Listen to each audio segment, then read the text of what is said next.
সহযোদ্ধা প্রিয় গ্রামবাসী, আজ আমরা শতখালীর ২ নম্বর ওয়ার্ডের এই ধানের শীষের প্রচারণা এই জায়গা থেকে শুরু করলাম বলা যায়।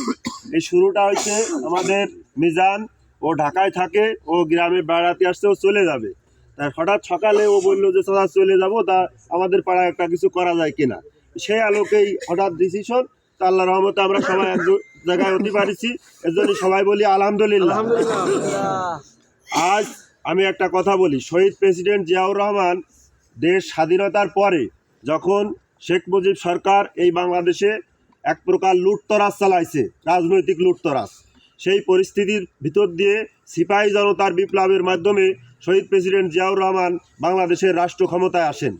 যেরকম এবার ইনুস সরকার আইছে, ইনুস সরকারের ভোটে আইছে, একটা বিপ্লব হয়েছে, বিপ্লবের পরে সারা দেশ ঐক্যবদ্ধভাবে ইনুসরে দায়িত্ব দিয়েছে।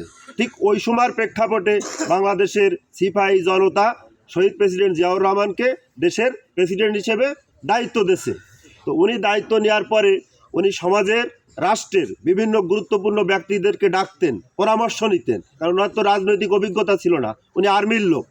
তো আমি একটা কথা বলি, উনি প্রশ্ন করলো একজন শ্রমিক নেতাকে যে আমাদের দেশের সবচেয়ে বড় সমস্যা কী।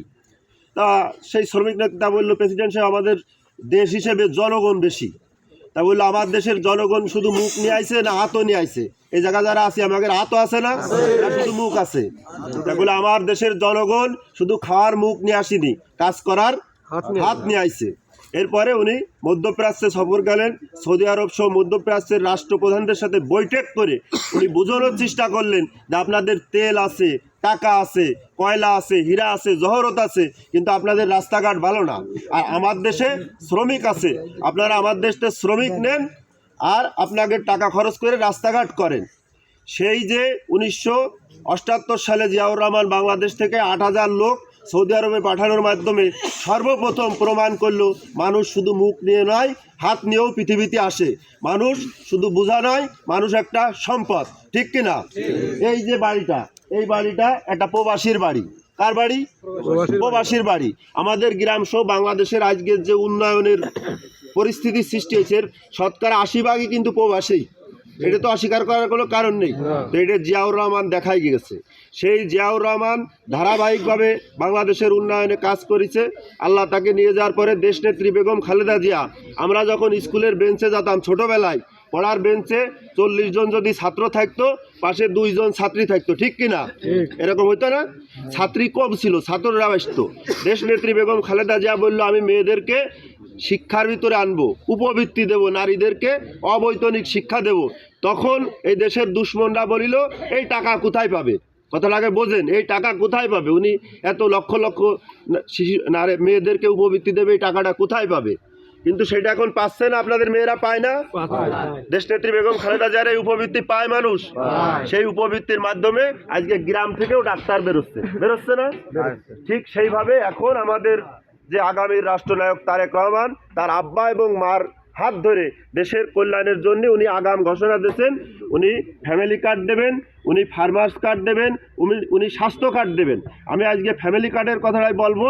দেশনেত্রী বেগম খালেদা জিয়া নারীদেরকে শিক্ষায় আনিছে, আর তারেক রহমান এই ফ্যামিলি কার্ডের মাধ্যমে যে টাকাটা দেবে, এর ভিতর দিয়ে নারীদেরকে অর্থনৈতিক লেনদেন শিখেবে। অর্থাৎ নারীরা, আমাদের আল্লাহ রসুলের প্রথম বিবি ব্যবসায়ী ছিল না? কি ছিল? ব্যবসায়ী ছিল। নারীরা অবশ্যই ব্যবসা করতে পারবে, তার নিয়ম কারণ ধর্মীয় বিধান মানে। এই জন্যই তারেক রহমান এই উদ্যোগ নিয়েছে। তো এরকম বিএনপি সরকার ফার্মার্স কার্ড যেটা করেছে, আপনারা যারা ভোট দেবেন, আপনাদের ফসলের যে ব্লক হয়, ব্লকে খরচ বেশি হয় না, এই খরচের টাকাটা সরকার দেবে।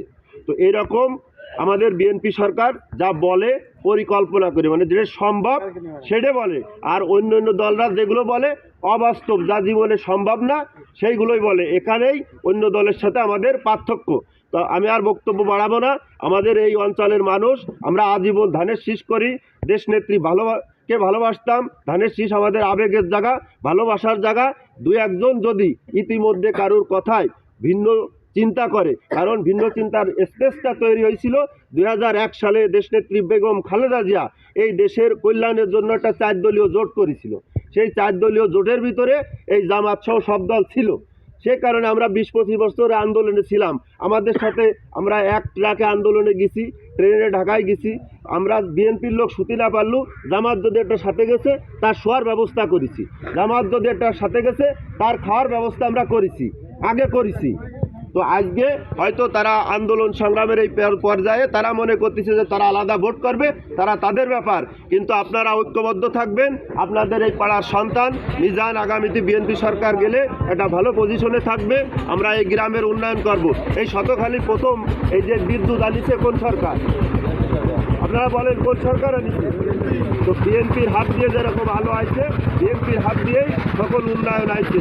বিএনপি আপনাদের নিরাপত্তা দেবে, বিএনপির নেতাদের মাধ্যমে আপনাদের নিরাপত্তা নিশ্চিত হবে। এই বলে আমি আমার বক্তব্য শেষ করব। মার্কা কি আছে? সবাই জোরছে বলো, মার্কা আছে?